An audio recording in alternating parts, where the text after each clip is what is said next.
The Atlanta Braves ended the homestand with a loss, and they start the road trip with a loss, dropping Game 1 to the Texas Rangers 8-3. Let's talk about it.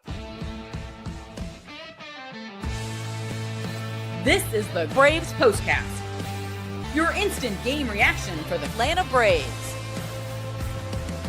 Part of the Locked On Podcast Network, your team every day. Yes, welcome on into the Braves Postcast, part of Locked On Sports Atlanta, where we cover your Atlanta sports teams each and every day. I'm your host, Lindsay Crosby, author of the Braves Today newsletter over at bravestoday.com. You can follow me on social media at Crosby Baseball. That handsome fellow over there is Jake Mastroianni, host of Locked On Braves. Follow him on social media at Shortstop Ball. Make sure you're subscribed to Locked On Braves wherever you get your podcast and on YouTube, because Jake has some pretty good takes on what Atlanta needs to do at the trade deadline. Ton of trade deadline content from Jake. Shout out to you for all of the work you've done there. Jake, I want to talk about this 8-3 loss by the Braves to the Texas Rangers. The bullpen wasn't great. The offense wasn't great. Spencer Strider got mad. A lot of things to talk about. I'm going to try to start with something positive. Atlanta only had 6 hits in this one. 2 of them were from Michael Harris, including a solo homer to get the Braves on the board. Did you realize, Jake, that since the All-Star break, he's batting .308 with a .538 slug? I did not realize that, but definitely been having some better at bats. I knew that over the last couple of weeks. A walk in this game too. I mean, again, this is the second time now since the All-Star break that he's had a walk and a home, walk and a homer in the same game. So I mean, what bizarro world are we living in here? Look, it's great to see. It's one of the definite talking points of the second half. Something that we are keeping our eye on. One of the storylines of the second half, rather, of what we're watching is can Michael Harris turn things around? And look, we've seen him have great second halves before. We've seen him have great ends to a season before. So we know he's capable of that. But if there is something mechanical, and I know there's been a lot of takes out there about the mechanical changes that you've seen in his swing from the first half to now. And if that is the case, then I think and you're seeing better results. You got to see the results. Obviously, it doesn't mean anything if the results aren't going to come along with it. But if you're seeing some mechanical changes for Michael Harris that are also seeing some results, that gives you some hope going forward that if he does get in a rut again, now he kind of knows what he needs to do to fix it. Still 24-year-older. I mean, I think we have to, keep that in mind. My biggest thing though with Michael Harris is always going to be, because why I've always believed that there's another level to his game and why I've always believed he could be an all-star player is that you just assume that the pitch recognition and plate discipline would get better. I've never really questioned the physical tools for Michael Harris. It's always just been the plate discipline, pitch recognition. Either that's going to improve and he's going to be an all-star, or it's not going to improve and he's going to be Javi Baez. I mean, that's just kind of what it feels like. It's just going to be a guy that goes up there and chases, and if you happen to make a mistake and throw one in the zone, he's going to make you pay for it. So that's kind of the next evolution too. So it's great to see the mechanical changes, at least right now in a short sample size, seem to be paying off. Also want to see the better plate discipline, which I think we've seen some of that too in the second half. Obviously going to need to see a much better sample size, but I've talked a lot about, because I really don't want to talk about anything else in this game, because it's the only positive from this game, in my opinion, is what we saw from Michael Harris. Yeah. And I do want to point out on Michael Harris, a lot of people kind of forget about this, but pitches in the strike zone. Yeah. Even this year was such a terrible year. He's hitting almost 300. Like, it's just been something where he's been pretty good when he swings at strikes. The issue has been not swinging at nearly enough strikes and swinging at way too many balls, to use your Javi Baez comp. I don't know why I had so much trouble getting that sentence out, but it's just like seeing him get a little bit better at hitting the pitches he's supposed to hit.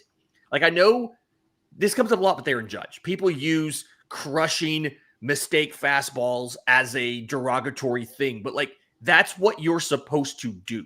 Everybody does that. And it felt like earlier in the year, Michael Harris was either not swinging, or when he was swinging, he wasn't making good contact. It was usually ground ball contact against those mistake pitches. And it feels like both him, honestly, and Ozzie a little bit, have gotten better with those mistake pitches, those pitches in the zone at least making good contact. Ozzy's not popping up as many balls as he used to, and Michael's obviously getting the home run production. And to your point, I think that's huge in the second half to give you some confidence going into next year. Yeah, and again, you're looking for any kind of positives for him. Look, for better or worse, I think he's the Braves center fielder for the future. I mean, you've locked up the kid. He's 24. Maybe you try to trade him in the offseason. I kind of doubt that. I think Michael Harris is your guy going forward.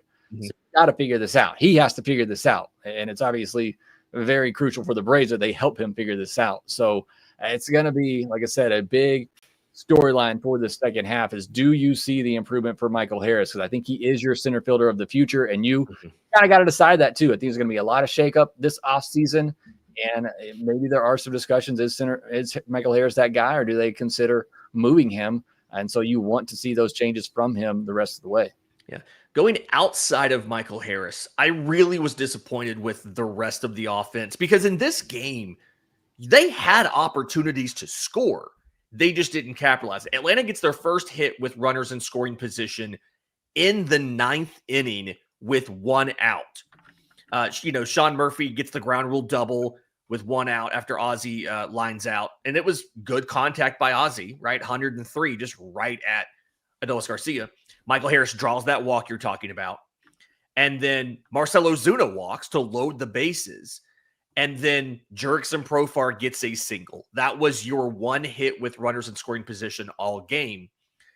Matt Olson gets an RBI ground out. That does not count as a hit, so that's why he's still one. There's still one for whatever. And then Ronald strikes out. And it felt like Ronald specifically had a couple opportunities in this game to get hits with runners on and bring in runs, and just didn't do it. That final inning, that final strikeout there in the 9th, he gets 3 pitches in the zone. He gets a four-seam fastball, elevated like 93 he swings through, and then he foul tips 2 other fastballs, including one that's down the middle. Same similar situation happened earlier. There was 2 on when Ronald came up, and he strikes out in a very similar situation. And again, he had 4 pitches in the zone. The foul tip he strikes out on is out of the zone, but he gets 4 pitches in the strike zone and can't seem to get them. Is this, I know he's not been as nuclear as when he first came back. Is this a problem right now? Or is this just, a bad game or some bad luck from Ronald on pitches that he normally would crush? Like, is there a reason to be a little bit worried about this? Yes. Because it's not just, I mean, you look at the totality of him this season, it's almost a 28% strikeout rate. Like that is way too high for a guy who's your best hitter, your best player. Now, he still does other things for you. Even in this game, he gets a hit, he gets a walk, he gets on base twice. Like he's still getting on base, doing things for you. And every now and then he's going to hit a 450-foot shot. He's going to make plays in the field. Like he still does things for you. Yeah. But a 28% strikeout rate is just way too high for Ronald. We all, I think, can see now 2023 where he cut his strikeout rate down to 11%. I don't know what happened that year. I mean, it definitely does. They hacked PitchCom. That's the only thing I can think of. It's the only thing that makes sense, because outside of that, for the rest of his career, it's been more like 24, 23%, which you can live with. You can have a 23% strikeout rate and still be an MVP like Ronald Acuna Jr. 28%? Especially with runners in scoring position like we've seen, and just it is a problem. And look, maybe it's just you came back way too nuclear and we got way too excited, and we have to remember this guy didn't play for a while, is maybe still getting caught up. I think the thing that worries me the most, and I saw somebody say it in the comment section too, is that he's just missing those fastballs up, missing fastballs in general. We've talked about this before. It doesn't seem to matter if it's 92 or if it's 96. It's fastballs up that are just really giving him problems. And that's what was giving him problems at the beginning of last year when he was struggling so badly. So it is a bit worrisome. I'm not saying Ronald Acuna Jr. is about to crater here, but it does bother me. And again, on a night where he strikes out 3 times and he came up in some pretty big spots to help your team do something. I believe it was the 5th inning. Look, 3 of the first 5 innings, you had 2 runners on base and didn't score. But the 5th inning, you had 2 on for Olson and Acuna. Olson strikes out on 3 pitches. Acuna eventually, I think he struck out that time, but he had those hanging, breaking pitches that he just couldn't barrel up. He hit the one that was foul. But yeah, it's pretty frustrating because you're expecting him to do some big things. And again, he still does every now and then, but just way too many strikeouts for him. I mean, part of the reason you moved him to the third spot in the order was there to have runners on base when he comes up, and he had multiple chances and didn't quite do it. All right. In just a second, I want to talk about Spencer Strider yelling on in the dugout, and then the pitching. We always talk about the pitching, but I want to talk about Strider yelling at the dugout. Maybe what that was about. We'll do that next, right here on the Braves Postcast.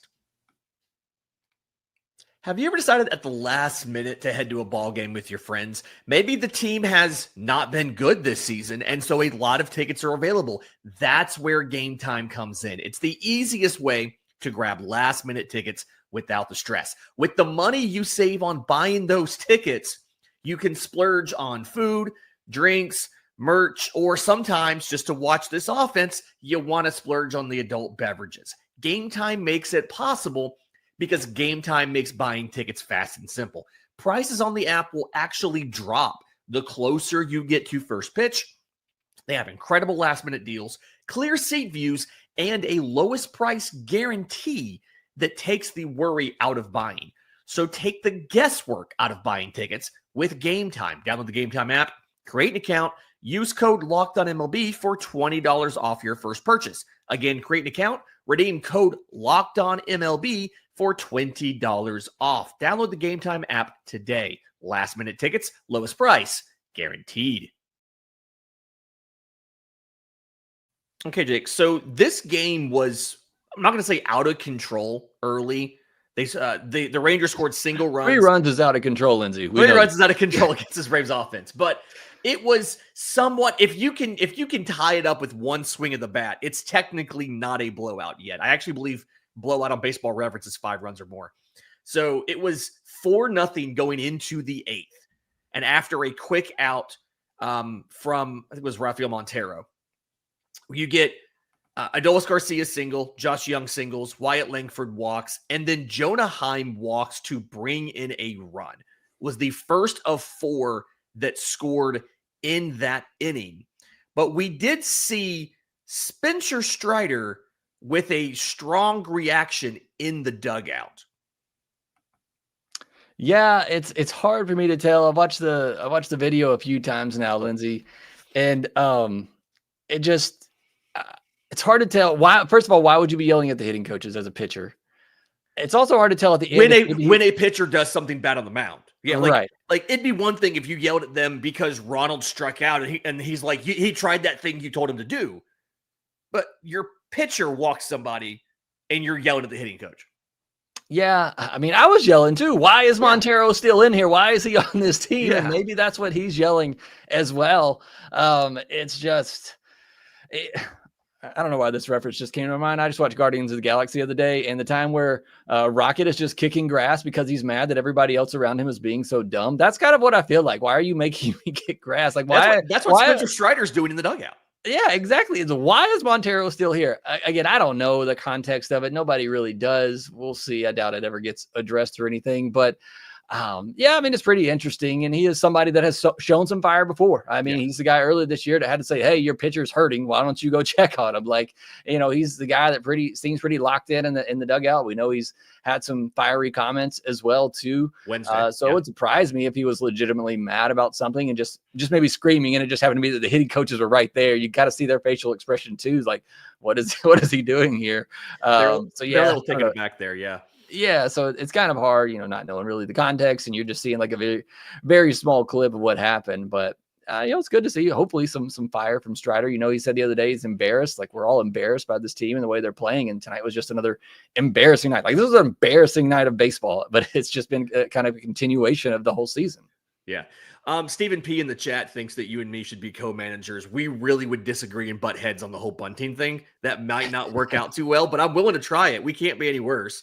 No, and at this point, there's no point in bunting to try to sacrifice runs. That will do the thing. You're giving away enough outs without doing a sack bunt there. Yeah. All right, so Joey Wentz goes 4 1/3, 4 hits, 4 runs, 3 earned, 1 walk to 6 strikeouts. The thing that really stood out to me about what he did tonight is he's been doing so much of the extra usage of the cutter until tonight. and he goes back to the four-seamer. It had results, mind you. It was something, there was exactly one put into play on, I think it was on 16 swings, and it was hit at like 87 miles an hour. So it worked. Do we think that that was a game-specific plan to take advantage of a Texas team that has struggled offensively? Because the cutter locations were a little bit off, a little bit early. So part of me wonders, was it just he didn't have the cutter?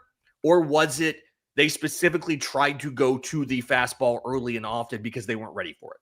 He threw 19 cutters. They swung at 15 of them. So to me, it feels like it was a team that knew he had barely been focusing on that cutter lately.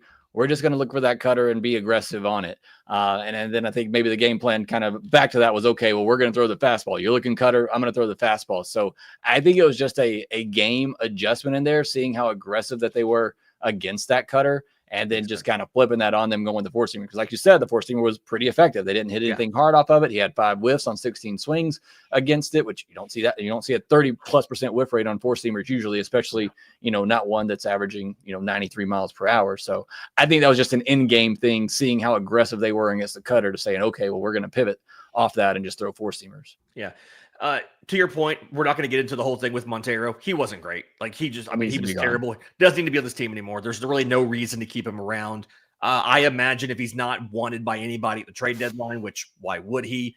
You can very easily just DFA him and bring some other prospect up to give them a chance to pitch. I will say though, the debut of Hunter Stratton, I was impressed. The fastball's livelier than I expected. I mean, now they got 2 of them put into play. The 2 swings, they put them both into play. But, I mean, he's sitting there throwing the thing 97. He's got some good velocity on it. I didn't think the slider was bad. I don't think it was amazing, but it wasn't bad. He's got good velocity on it. Threw a cutter as well. Is it possible that, like, Hunter Stratton could be a bullpen piece for you going forward? Yeah, we got to see more. I mean, it's always hard to tell in these low-leverage situations, too, exactly how good a pitcher is. So we probably need to see more, but we're looking for any type of silver linings here, Lindsay. So why not? We are trying to find positives from this. We did the compliment sandwich. We started off with Michael Harris. We're ending with Hunter Stratton being really well.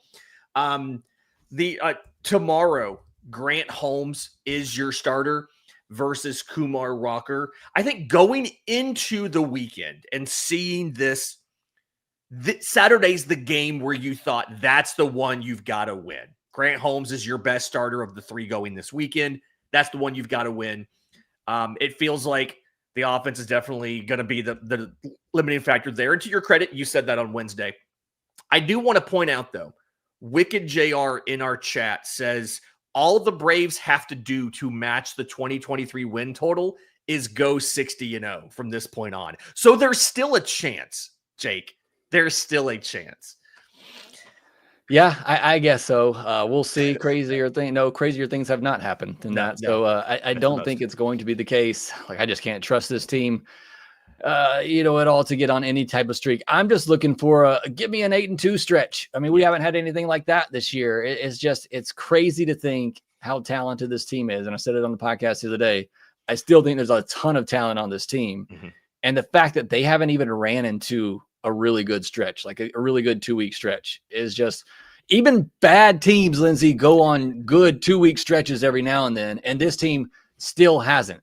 It's just wild. I mean, the White Sox are putting up double-digit runs every night right now. And this Braves team just can't get on any type of run. So I appreciate the positivity and the optimism there, but this team's completely done. Yeah, I want somebody in the chat to look and tell me on social media, did the Colorado Rockies have an 8-2 stretch at some point in time this season? Because it feels like they're probably the only team that didn't do that. I will point out, they won 4 straight games in the month of June, including beating the Atlanta Braves. So They had a stretch like that in there.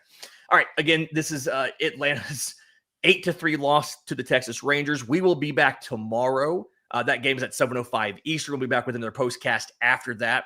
Do us a favor in the meantime. You're listening on audio. Leave a 5-star review, Apple, Spotify, YouTube Music. If you're watching on YouTube, subscribe to both Locked On Braves and Locked On Sports Atlanta. Hit the notification bell so you know when we go live with the next episode. And also do me a favor, Locked on MLB Game Night. We're going to be over there talking about every single game from today, including Nick Kurtz of the A's hitting 4 home runs as a 23-year-old rookie. The Braves can get one of those guys in next year's draft if they're drafting high, Jake. There's your positive takeaway there. For Jake Mastroianni, I'm Lindsay Crosby. This has been the Braves Postcast.